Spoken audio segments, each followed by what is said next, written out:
Welcome to The Explainer. Today, we're diving right into the nuts and bolts of building and scaling semantic search for AI applications. We've got a complete playbook for you, taking things from raw text all the way to lightning-fast AI recommendations, step by step. So how do you actually search by meaning instead of just matching keywords? Well, think about a problem we've literally all faced. You're on an e-commerce site, you type in warm winter jacket for cold weather, and what does it spit out? Swimsuits, maybe some t-shirts. It's incredibly frustrating, right? Why does this happen? Because traditional systems are just blindly matching keywords. The engine sees the word jacket, but it has absolutely zero concept of what a warm winter jacket actually means. It totally lacks context. That's where we compare keyword search to semantic search. Keyword search matches exact words, but fails on intent.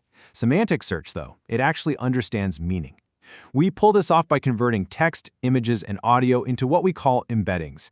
These are essentially 1,536-dimensional vectors. It sounds complex, but basically it physically places similar concepts closer together in a massive high-dimensional space.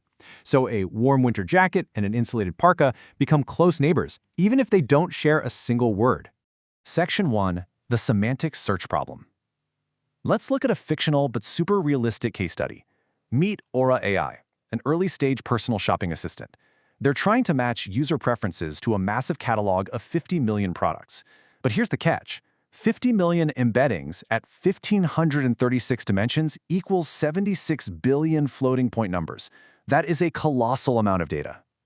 If Aura AI takes the easy way out and just stores these embeddings in Postgres for a brute force similarity search, they hit a massive wall. Doing the math to check every single vector to compute the closest match takes a staggering 12.5 seconds per query. And that brings us to the business stakes. Users generally abandon a search after just 2 seconds. So at 12.5 seconds, the conversion rate is completely in the tank. The stakes here are urgent. Aura AI absolutely has to build a vector database capable of dropping those search times down to under 50 milliseconds, and they have to do it while handling thousands of concurrent users. Section 2. 6 layers of architecture.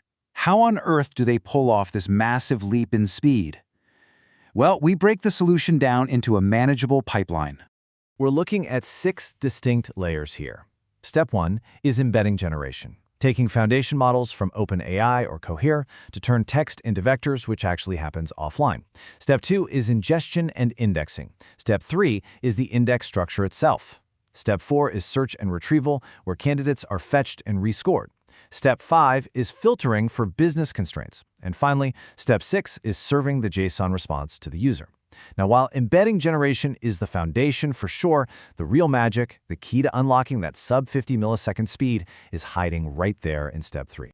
Section 3, inside the HSNW index. Let's zoom right in and look at the exact algorithm making this lightning-fast retrieval a reality.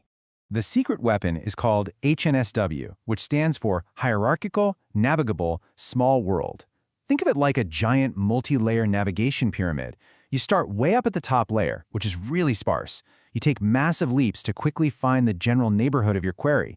Then, you drop down to the middle layers. They're a bit denser, getting you closer to your target. Finally, you drop down to the bottom, densest layer, where you find those exact nearest neighbors. The performance difference here is just night and day. Brute force search checks every single point, an O of N operation, taking over 12 seconds. But HNSW indexing, it skips through that graph pyramid in O log N time, taking just 35 milliseconds. Now the catch is that HNSW gives you approximate nearest neighbors. There's a tiny 1% chance it misses the absolute perfect match. But trading that tiny fraction of accuracy for this kind of speed, that is a total no-brainer. To really put that efficiency into perspective, out of 50 million items, HNSW only needs to check about 1,600 points. It elegantly skips over 99.99% of the data, but still finds the most relevant items. It's an absolute game changer for Aura AI. Section 4, memory efficiency and quantization. Because, hey, speed isn't our only hurdle. Keeping 50 million of these high-dimensional vectors readily available eats up a ton of memory. The fix for this is vector quantization. If we store 50 million embeddings at full float 32 precision, that's 300 gigabytes of memory. That's incredibly expensive to run on a live server. But if we normalize those floating point numbers and squish them down into 8-bit integers, int8 quantization, we compress the memory footprint by 4 times. We go from 300 gigabytes down to just 75. And why does that matter? Because by accepting a completely unnoticeable 0.5% loss in accuracy, this quantization strategy saves AutoAI $18,600 every single month. They ditch the expensive cluster because now the entire database fits on a single high-memory server. Section 5. Smart Filtering and Personalization. Okay, we've made the search fast, and we've made it affordable. But returning fast semantic matches just isn't enough for a production app. We have to apply real-world business constraints. Check out how Aura AI handles this with a cascading logic sequence. First, the raw semantic search goes out and fetches the top 100 closest embeddings. Next, we apply the business filters, stuff like brand preferences, price limits, or simply checking if the item is actually in stock. That naturally narrows down those 100 items significantly. Finally, in step 3, they re-rank that filtered output to give the user a highly personalized top 10 list. Now here is a crucial engineering rule that you absolutely must remember. Always filter after the semantic search, never before. If you try to filter your database first, like say pulling all items under $50, and then try to run a semantic search on that tiny subset, you artificially narrow your candidate pool. You'll frequently end up returning 0 results, and that just completely breaks the search experience. To make those final results truly magical, Aura AI uses a 2-level ranking system. We aren't just looking at how similar the product is to the search query. We actually create a unique embedding for the user based on their history. So the final ranking combines semantic similarity with the user's preference embedding, their brand affinity, and their price sensitivity.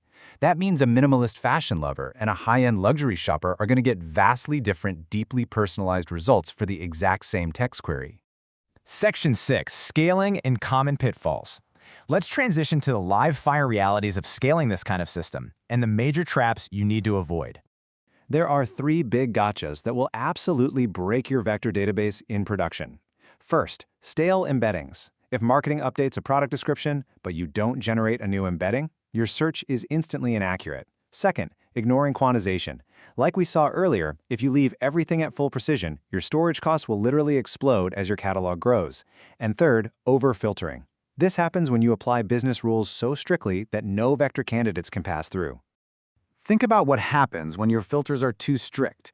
Imagine a user searches for eco-friendly hiking boots. The HNSW index does its job perfectly and grabs 30 semantic candidates. But then the business filters kick in, maybe checking for specific sizes and price points. The filters are so rigid they wipe out all 30 candidates. The user gets 0 results and the app falls back to showing them random stuff like leather loafers. It's a terrible experience. The simple solution here is to dynamically expand the HNSW search radius. Instead of just pulling the top 30 candidates right off the bat, you configure the system to pull 100 or even 200 raw candidates. Widening that initial net ensures you have enough viable options to survive that strict cascade of business filters. That way, the user actually gets the eco-friendly boots they asked for. And that right there is the playbook. By combining the incredible efficiency of the HNSW index, the memory compression of int8 quantization, and smart post search filtering, Aura AI made a massive leap. They went from a disastrous 12.5-second wait time down to a blazing 35 milliseconds. They completely eliminated cart abandonment caused by search latency. As we wrap up this explainer, I want to leave you with something to ponder. As you look at implementing semantic search in your own AI applications, what is your biggest vector database challenge right now? Let that sink in. Thanks for joining me on this deep dive into scalable semantic search.